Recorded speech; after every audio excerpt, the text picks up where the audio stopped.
ನಮಸ್ಕಾರ ಪ್ರಿಯ ವೀಕ್ಷಕರೇ, ಮೂಡಲ ಧ್ವನಿ ಹಳ್ಳ ಪಬ್ಲಿಕ್ ಪವರ್ ಕನ್ನಡ ಯೂಟ್ಯೂಬ್ ಚಾನಲ್ಗೆ ಒಮ್ಮೆ ಸಬ್ಸ್ಕ್ರೈಬ್ ಮಾಡಿ, ಬೆಲ್ ಐಕಾನ್ ಪ್ರೆಸ್ ಮಾಡಿ, ಹೊಸ ವಿಡಿಯೋಗಳನ್ನ ನೋಡ್ತಾ ಇರಿ. ಶೇರ್ ಮಾಡಿ, ಲೈಕ್ ಮಾಡಿ, ಕಮೆಂಟ್ ಬಾಕ್ಸಲ್ಲಿ ಕಮೆಂಟ್ ಹಾಕಿ.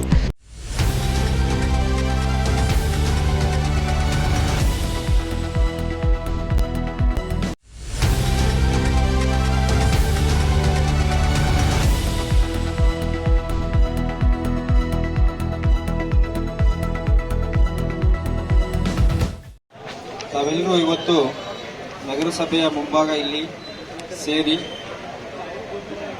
ಕೊಳ್ಳೇಗಾಲ ನಗರಸಭೆಯಿಂದ ಕೊಳ್ಳೇಗಾಲ ನಗರದ ಸಾರ್ವಜನಿಕರಿಗೆ ಬಹಳ ಅಗತ್ಯವಾಗಿ ಆಗಬೇಕಾಗಿರುವಂತಹ ಕೆಲವು ನಾಗರಿಕ ಸೇವೆಗಳಲ್ಲಿ ಕಾಲ ವಿಳಂಬ ಆಗ್ತಾ ಇದೆ, ಸರಿಯಾದ ಸಮಯಕ್ಕೆ ಸೇವೆಗಳು ಸಿಗ್ತಾ ಇಲ್ಲ ಎಂಬ ಕಾರಣಕ್ಕೆ ಕೆಲವೊಂದು 10 ಅಂಶಗಳನ್ನು ಇಟ್ಕೊಂಡು ಈ ದಿನ ಸಾಂಕೇತಿಕವಾಗಿ ನಗರಸಭೆ ಮುಂಭಾಗ ಒಂದು ಪ್ರತಿಭಟನೆಯನ್ನು ಮಾಡಿ ಮಾನ್ಯ ಜಿಲ್ಲಾಧಿಕಾರಿಗಳಿಗೆ ಒಂದು ಏನು ಮೆಮೊರಂಡಮ್ ಅನ್ನು ನೀಡಿದಿರಿ.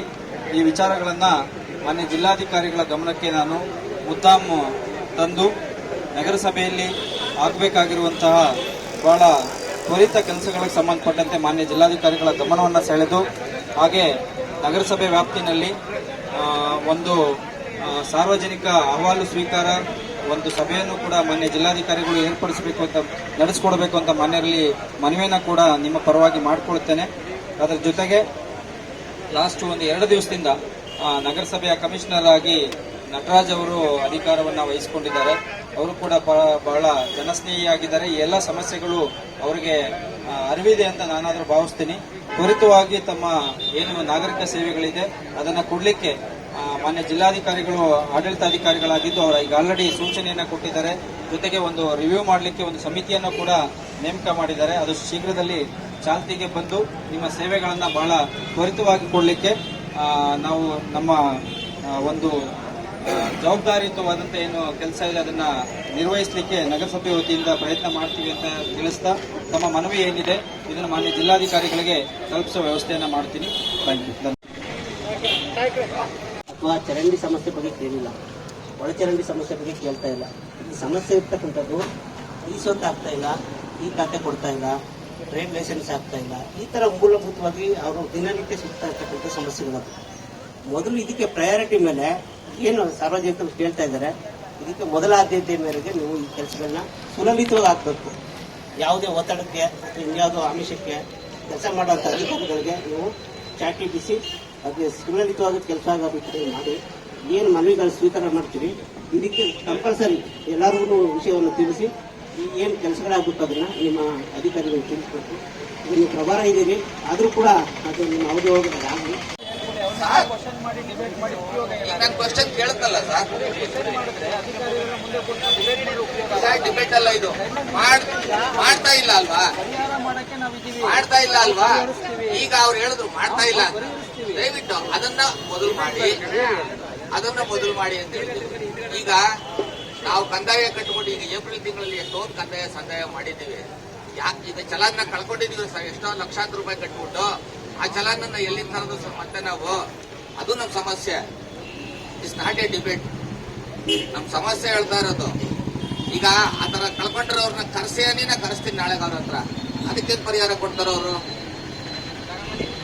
ಒಂದು ಅದಕ್ಕೆ ನೀವೇನ್ ಮಾಡ್ಬೇಕು, ದಯವಿಟ್ಟು ಅದನ್ನ ಎಲ್ಲಾ ಇವ್ರಿಗೂ ಅನುಕೂಲ ಯಾಕಂದ್ರೆ ಕಂದಾಯ ನಾವು ಕಟ್ಟಿದ ಮೇಲೆ ನಮ್ಮ ಅಕೌಂಟ್ ದುಡ್ಡು ಹೋಗ್ಲಿಲ್ಲ ಅಂತಂದ್ರೆ ಏನ್ ಪ್ರಯೋಜನ? ನಾವು ಕಂದಾಯ ಯಾಕೆ ಕಟ್ಟಬೇಕು?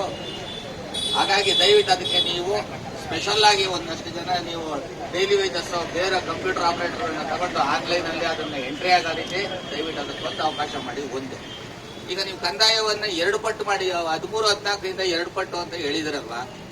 ಯಾವ ಆದೇಶ ಇದೆ ಅದಕ್ಕೆ? ಒಂದೇ ಪಟ್ಟಲ್ವಾ? ಅದನ್ನ ನೀವು ನಿಮ್ಮ ಇವ್ರಿಗೆ ಕರೆದು ಹೇಳಿದಿರಾ?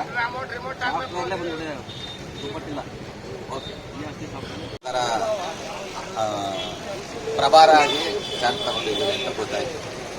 ಇಲ್ಲಿ ನಗರಸಭೆಯಲ್ಲಿ ನಾವು ಕಂದಾಯ ಪಾವತಿಸ್ತೀವಿ ಸಾರ್ವಜನಿಕರು. ಜಿಲ್ಲಾಧಿಕಾರಿಗಳು ಹೇಳಿದ್ದಾರೆ, ಮಾನ್ಯ ತಹಸೀಲ್ದಾರ್ ಸಾರ್ನು ಹೇಳಿದ್ದಾರೆ, ಗ್ರಾಮ ಠಾಣೆ ಬೌಂಡ್ರಿ ಫಿಕ್ಸ್ ಮಾಡಿ ಪ್ರತಿಯೊಬ್ಬರಿಗೆ ಈ ಸೊತ್ತಾಗ್ಲಿ ಅಂತ ಅಂದ್ಬಿಟ್ಟು ಕೆಸಿ ಸಾಹೇಬರು ಲೆಟರ್ನೂ ಬರೆಸಿದ್ದಾರೆ. ಅಷ್ಟೆಲ್ಲ ಮಾಡಿದ್ರು ನಗರಸಭೆಯವರು ಯಾಕೆ ಗ್ರಾಮ ಠಾಣೆ ಬೌಂಡ್ರಿ ಫಿಕ್ಸ್ ಮಾಡಿಸಿಲ್ಲ ಅನ್ನೋದು ಒಂದು ಸ್ವಲ್ಪ ಕೇಳಿ ಸರ್. ನೋಡಿ ಸರ್, ಲೆಟರ್ ಇದೆ, ಇವೆಲ್ಲ ಬಂದಿದೆ, ಯಾಕೆ ನಗರಸಭೆ ಬೌಂಡ್ರಿ ಫಿಕ್ಸ್ ಮಾಡಿಸಿಲ್ಲ? ಅದಕ್ಕೆ DC ಅವರ ನೇತೃತ್ವದಲ್ಲಿ ಒಂದು ಮೀಟಿಂಗ್ ನ ಫಿಕ್ಸ್ ಮಾಡ್ತಿದ್ದಾರೆ. DC ಅವರು ಏನಂತ ಹೇಳಿದ್ದಾರೆ, ಒಂದು ತನಿಖೆ ತಂಡ ಮಾಡಿ ಅಂತ ಮಾಡಿದ್ದಾರೆ. ಈ PD ಅವ್ರು ಏನ್ ಮಾಡಿದ್ದಾರೆ, ಅರ್ಧಂಬರ್ಧ ಮಾಡಿದ್ದಾರೆ. ಅದಕ್ಕೆ PD ಅವ್ರು ಕರೆಸಿ ಹಾಗೆ ಕೆಲಸ ಆಗುತ್ತೆ. ಮಾಡ್ಲಿಕ್ಕೆ ಬಂದಿರತಕ್ಕಂತ ಸಮಸ್ಯೆ ಏನು? ಈಗ ನಿಮ್ಮನ್ನ ನಗರಸಭೆಯಿಂದ ಸಾರ್ವಜನಿಕರಿಗೆ ದೊರೆತಕ್ಕಂತ ಯಾವ ಸೇವೆನೂ ಕೂಡ ಉಚಿತವಾಗಿಲ್ಲ, ಹೌದಾ? ಎಲ್ಲದಕ್ಕೂ ಸರ್ಕಾರ ನಿಗದಿತವಾದಂತ ಟ್ಯಾಕ್ಸ್, ತೆರಿಗೆನೋ ಶುಲ್ಕನೋ ನಿಗದಿ ಮಾಡಿದ್ರಿ. ನೀವ್ಯಾರು ಉಚಿತವಾಗಂತೂ ಸೇವೆ ಕೊಡ್ತಾ ಇಲ್ಲ. ಟ್ಯಾಕ್ಸ್ ಕಟ್ಟಿಸ್ಕೊಂತೀರಿ, ಶುಲ್ಕ ಕಟ್ಟಿಸ್ಕೊಂತೀರಿ. ಅದಕ್ಕೆ ತಕ್ಕಂತೆ ಕಾಲಮಿತಿ ಒಳಗಡೆ ಯಾಕೆ ಕೆಲಸ ಮಾಡಲ್ಲ ಅಂತ ಜನ ಬೀದಿಗೆ ಬಂದು ನಮ್ಮ ಆಸ್ತಿಗೆ ನವೀಕರಣ ಮಾಡಿ ಅಂತ ನಿಮ್ಗೆ ಅರ್ಜಿ ಕೊಡ್ತಾರೆ. ಅರ್ಜಿ ಕೊಟ್ರೆ ಬರೀ ಅರ್ಜಿ ಇಸ್ಕೊತೀರಾ? ಅದ್ರ ಜೊತೆಗೆ ತೆರಿಗೆ ಇಸ್ಕೊಡ್ತೀರಿ, ಅದಕ್ಕೆ ಸಂಬಂಧಪಟ್ಟಂತ ಶುಲ್ಕ ವಸೂಲಿ ಮಾಡ್ತೀರಿ. ಫ್ರೀ ಅಂತೂ ಮಾಡ್ತಾ ಇಲ್ವಲ್ಲ. ನಮಗೆ ಈ ಸೊತ್ತು ಮಾಡ್ಕೊಡಿ ಅಂತ ಅರ್ಜಿ ಹಾಕ್ತಾರೆ. ಈ ಸೊತ್ತಿಗೂ ಕೂಡ ನೀವು ಶುಲ್ಕ ತಗೋತೀರಿ ಅಥವಾ ಟ್ಯಾಕ್ಸ್ ತಗೋತೀರಿ. ಏನೇನು ಸೇವೆಗಳನ್ನ ಸರ್ಕಾರದ ವತಿಯಿಂದ ಅಥವಾ ನಗರಸಭೆ ವತಿಯಿಂದ ನೀವು ಕೊಡ್ತಾ ಇದ್ದೀರೋ ಆ ಎಲ್ಲಾ ಸೇವೆಗಳಿಗೂ ತೆರಿಗೆ ತಗೊಳ್ತಾ ಇದ್ದೀರಿ, ಶುಲ್ಕ ತಗೊಳ್ತಾ ಇದ್ರಿ. ಮತ್ತೆ ಕೆಲಸ ಮಾಡಲಿಕ್ಕೆ ಬಂದಿರತಕ್ಕಂತ ಸಮಸ್ಯೆ ಏನು ಅಂತ ಸಾರ್ವಜನಿಕರ ಪರವಾಗಿ ಪ್ರಾಮಾಣಿಕವಾಗಿ ಕೆಲಸ ಮಾಡಲಿಕ್ಕೆ ಸಾಧ್ಯ ಆದ್ರೆ ಕಾಲಮಿತಿ ಒಳಗಡೆ ಎಲ್ಲರೂ ಮಾಡಬಹುದು. ಆದ್ರೆ ನೀವು ಜನರಿಂದ ಲಂಚ ಎಕ್ಸ್ಪೆಕ್ಟ್ ಮಾಡಿಕೊಂಡು ಕೂತ್ಕೊಂಡ್ರೆ ಯಾವ ಸಮಸ್ಯೆ ಕೂಡ ಬಗೆಹರಿಯಲ್ಲ. ಸೊ ಇದಕ್ಕೆ ಒಂದು ಅಂತ್ಯ ಆಡಬೇಕಿದೆ.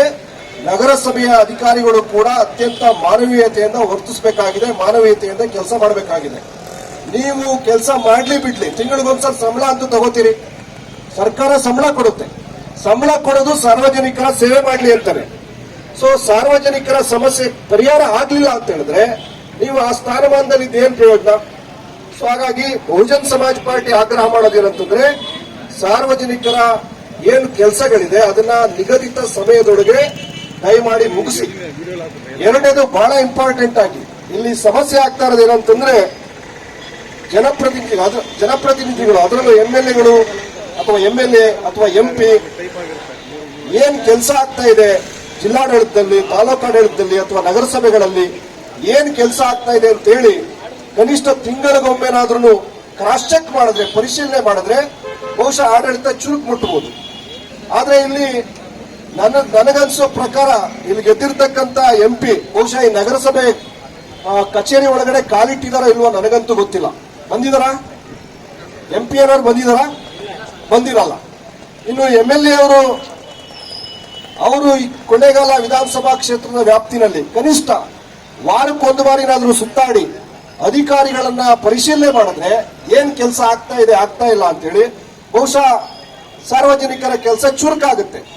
ಇದು ಯಾವುದನ್ನು ಜನಪ್ರತಿನಿಧಿಗಳು ಮಾಡದೇ ಇರೋದ್ರಿಂದ ಅಧಿಕಾರಿಗಳು ಅತ್ಯಂತ ಬೇಜವಾಬ್ದಾರಿಗಳಾಗಿ ಆಗೋಗಿದ್ದಾರೆ ಅಂತಕ್ಕಂಥದ್ದು ನನಗನ್ನಿಸ್ತಾ ಇರ್ತಕ್ಕಂಥದ್ದು. ಹಾಗಾಗಿ ನಾನು ಈ ಭಾಗದ ಶಾಸಕರಿಗೆ ಮತ್ತು ಈ ಲೋಕಸಭೆಯ MP ಅವರಿಗೆ ಆಗ್ರಹ ಮಾಡೋದೇನಂತಂದ್ರೆ ದಯಮಾಡಿ ನಿಮಗೆ ವೋಟ್ ಹಾಕಿ ಗೆಲ್ಸಿರ್ತಕ್ಕಂಥ ಜನ ಅವರ ಈ ಸ್ವತ್ತು ಮಾಡಿಸ್ಕೊಳಕ್ಕಾಗ್ಲಿ, ಅವರ ಆಸ್ತಿಗಳ ನವೀಕರಣ ಮಾಡಿಸ್ಕೊಳಕ್ಕಾಗ್ಲಿ ಇಲ್ಲಿ ಬಂದು ತಿಂಗಳುಗಟ್ಟಲೆ ಅಲಿತಕ್ಕಂಥ ಒಂದು ಪರಿಸ್ಥಿತಿಯನ್ನ ಸೃಷ್ಟಿ ಮಾಡಬೇಡಿ.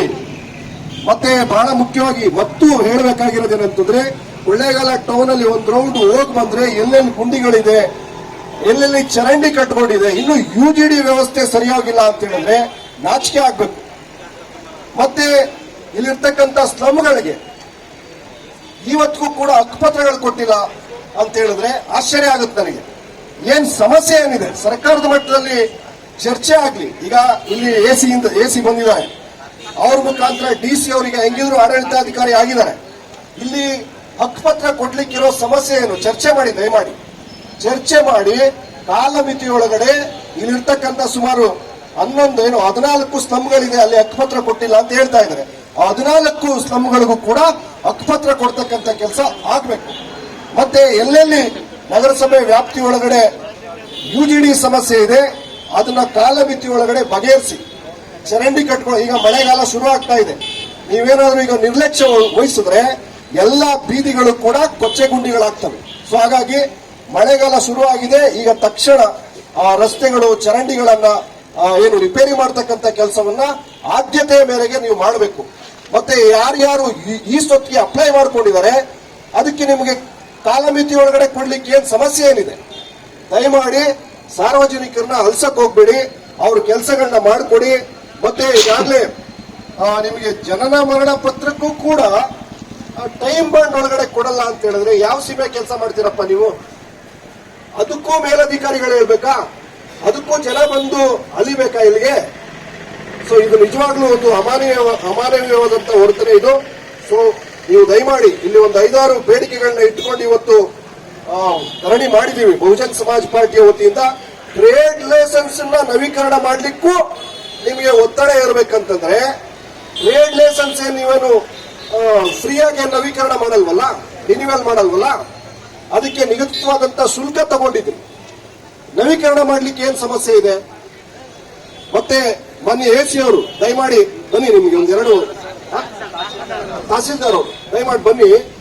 ದಯಮಾಡಿ ಇಲ್ಲಿ ಆಗಬೇಕಾಗಿರ್ತಕ್ಕಂಥ ಕೆಲಸಗಳೇನಿದೆ ದಯಮಾಡಿ ಆಡಳಿತಾಧಿಕಾರಿಗಳು ಡಿಸಿನೇ ಆಗಿರೋದ್ರಿಂದ ನಮ್ಮ ಮನವಿಯನ್ನ ಪರಿಗಣಿಸಿ ಒಂದು ಸಾರ್ವಜನಿಕ ಸಭೆಯನ್ನ DC ಅವರೊಂದಿಗೆ ಚರ್ಚೆ ಮಾಡಲಿಕ್ಕೆ ಅವಕಾಶ ಮಾಡಿಕೊಡ್ಬೇಕು. ಇಲ್ಲಿ 31 ವಾರ್ಡ್ಗಳಿದೆ. 31 ವಾರ್ಡ್ಗಳ ಸಮಸ್ಯೆಗಳನ್ನ ನಾವು ಪಟ್ಟಿ ಮಾಡ್ತೀವಿ ಪಕ್ಷದ ವತಿಯಿಂದ, ಮತ್ತೆ ಎಲ್ಲ ಮುಖಂಡರುಗಳನ್ನು ಕರಿತೀವಿ. DC ಅವರ ನೇತೃತ್ವದಲ್ಲಿ ಒಂದು ಚರ್ಚೆ ಆಗಿ ಇಲ್ಲಿನ ಸಮಸ್ಯೆಗಳ ಬಗ್ಗೆ ಯಾವ ಕಾಲಘಟ್ಟದಿಂದ ಬ್ಯಾಲೆನ್ಸ್ ಇದೆ ಕೆಲಸಗಳು ಅದನ್ನ ಕಾಲಮಿತಿ ಒಳಗಡೆ, ಅದು DC ಅವರೇ ಆಡಳಿತಾಧಿಕಾರಿ ಆಗಿರೋದ್ರಿಂದ ನೇರವಾಗಿ ಕೆಲಸನ ಕಾಲಮಿತಿ ಒಳಗಡೆ ಮಾಡಲಿಕ್ಕೆ ನಮಗೊಂದು ಸೂಕ್ತವಾದಂತಹ ವೇದಿಕೆಯನ್ನು ಒದಗಿಸ್ಕೊಡ್ಬೇಕು. DC ಅವರ ನೇತೃತ್ವದಲ್ಲಿ ಒಂದು ವೇದಿಕೆಯನ್ನು ಒದಗಿಸ್ಕೊಡ್ಬೇಕು ಅಂತ ಹೇಳ್ತಾ, ಮತ್ತೆ ಈಗಾಗಲೇ ಬೆಂಗಳೂರಿನಲ್ಲಿ ಈ PWD-SSB ಏನಿದೆ ವಾಟರ್ ಸಪ್ಲೈ ಬೋರ್ಡ್, ಈಗ 16 ವರ್ಷಗಳಿಂದ ಯಾರು ನೀರಿನ ವಾಟರ್ ಟ್ಯಾಕ್ಸ್ ಕಟ್ಟಿರಲಿಲ್ಲ ಅದನ್ನ ಒನ್ ಟೈಮ್ ಸೆಟಲ್ಮೆಂಟ್ ಅಂತ ಡಿಕ್ಲೇರ್ ಮಾಡಿದ್ದಾರೆ, ಕ್ಲಿಯರ್ ಆಗ್ತಾ ಇದೆ. ಸೊ ಹಾಗೇನೆ ಟ್ಯಾಕ್ಸ್ 10-20 ವರ್ಷಗಳಿಂದ ಕಟ್ಟದೇ ಇದ್ದಂಥವ್ರಿಗೆ, ಬ್ಯಾಲೆನ್ಸ್ ಇದ್ದವ್ರಿಗೆ OTS ನ ತಂದು ಒನ್ ಟೈಮ್ ಸೆಟಲ್ಮೆಂಟ್ ಅಂತ ತಂದು ಎಲ್ಲಾ ಟ್ಯಾಕ್ಸ್ನೂ ಬಡ್ಡಿ ಮನ್ನಾ ಮಾಡಿ, ಚಕ್ರ ಬಡ್ಡಿ ಮನ್ನಾ ಮಾಡಿ ಅಸಲನ್ನ ಮಾತ್ರ ಕಟ್ಟತಕ್ಕಂತ ಒಂದು ವ್ಯವಸ್ಥೆಯನ್ನ ಮಾಡಿದ್ದಾರೆ. ಕೊಳ್ಳೇಗಾಲ ನಗರಸಭಾ ವ್ಯಾಪ್ತಿನಲ್ಲೂ ಕೂಡ ಒಂದು ವೇಳೆ ನಾಗರಿಕರು ಹೌಸ್ ಟ್ಯಾಕ್ಸ್ ಕಟ್ಟಿಲ್ಲ ಅಂತ ಹೇಳಿದ್ರೆ ಅಥವಾ ಟ್ರೇಡ್ ಲೈಸೆನ್ಸ್ ರಿನ್ಯೂವಲ್ ಆಗಿಲ್ಲ ಅಂದ್ರೆ ಅವ್ರಿಗೆಲ್ಲ ಒನ್ ಟೈಮ್ ಸೆಟಲ್ಮೆಂಟ್ ಅಂತ ಹೇಳಿ ಅವಕಾಶ ಮಾಡಿಕೊಟ್ಟು ಅವರು ಏನು ನಗರಸಭೆಯವರು ಬಡ್ಡಿ ಹಾಕಿದ್ದಾರೆ, ಚಕ್ರ ಬಡ್ಡಿ ಹಾಕಿದ್ದಾರೆ, ಅದನ್ನೆಲ್ಲ ದಯಮಾಡಿ ವಜಾ ಮಾಡಿಸಿ ವ್ಯಾಪಾರ, ಇದು ಕೊಳ್ಳೇಗಾಲ ಹೇಳಿ ಕೇಳಿ ಬಿಸ್ನೆಸ್ ಸೆಂಟರ್, ಇಡೀ ಚಾಮರಾಜನಗರ ಜಿಲ್ಲೆಗೆ ಜಿಲ್ಲಾ ಕೇಂದ್ರಕ್ಕಿಂತ ಕೊಳ್ಳೇಗಾಲ ಒಂದು ಬಿಸ್ನೆಸ್ ಸೆಂಟರ್ ಇದು. ಸೊ ಇಂಥ ಜಾಗದಲ್ಲಿ ಏನು ವ್ಯಾಪಾರಿಗಳಿಗೆ ತೊಂದರೆ ಆಗಬಾರ್ದು, ಅವರು ಟ್ರೇಡ್ ಲೈಸೆನ್ಸ್ ರಿನ್ಯೂವಲ್ಗೆ ತೊಂದರೆ ಆಗಬಾರ್ದು, ಮತ್ತೆ ಈ ಸೊತ್ತಿಗೆ ಸಮಸ್ಯೆ ಆಗ್ತಾ ಇದೆ ಅಂತ ಹೇಳಿದ್ರೆ ಅದನ್ನ ಕಾಲಮಿತಿಯೊಳಗೆ ಬಗೆಹರಿಸ್ತಕ್ಕಂಥ ಕೆಲಸ ಆಗಬೇಕಂತ ಹೇಳಿ ಈ ಸಂದರ್ಭದಲ್ಲಿ ನಾವು ಕೊಳ್ಳೇಗಾಲದ 31 ವಾರ್ಡ್ಗಳನ್ನ ಏನು ನಾಗರಿಕರ ಪರವಾಗಿ ಇವತ್ತೊಂದು ನಾವು ಮನವಿಯನ್ನ ಕೊಡ್ತಾ ಇದ್ದೇವೆ. ನಾವು ನೀವು ಪಕ್ಷ ಒಂದು ಈ ರೀತಿ ಒಂದು ಜನ ಬೆಂಬಲ ಇರತಕ್ಕಂಥ ಬರಬೇಕಾಗಿತ್ತು, ಈಗ ಬಂದಿದ್ದಾರೆ. ಇದು ನಮಗೆ ತುಂಬಾ ಖುಷಿ ಕೊಡ್ತಕ್ಕಂಥ ವಿಚಾರ. ನಾನು ಒಬ್ಬ KRS ಪಾರ್ಟಿಯ ಗೌರವ ಜಿಲ್ಲಾಧ್ಯಕ್ಷನಾಗಿ ಇಟ್ಕೊಂಡು ಇವ್ರಿಗೆ ನಾನು ಒಂದು ಸಪೋರ್ಟ್ನು ಮಾಡಿ ನಾವು ಇವ್ರ ಜೊತೆನೂ ನಾವು ಬರಬೇಕು. ಈ ಕೊಳ್ಳೇಗಾಲದ ಒಂದು ಹೋರಾಟಕ್ಕೆ ನಾವೆಲ್ಲನೂ ಅದ್ಭುತವಾದಂತ ಬೆಂಬಲ ಕೊಡಬೇಕು ಎಲ್ಲಾನು ನಾವು ಅಂತ ಹೇಳಿ ನನ್ನ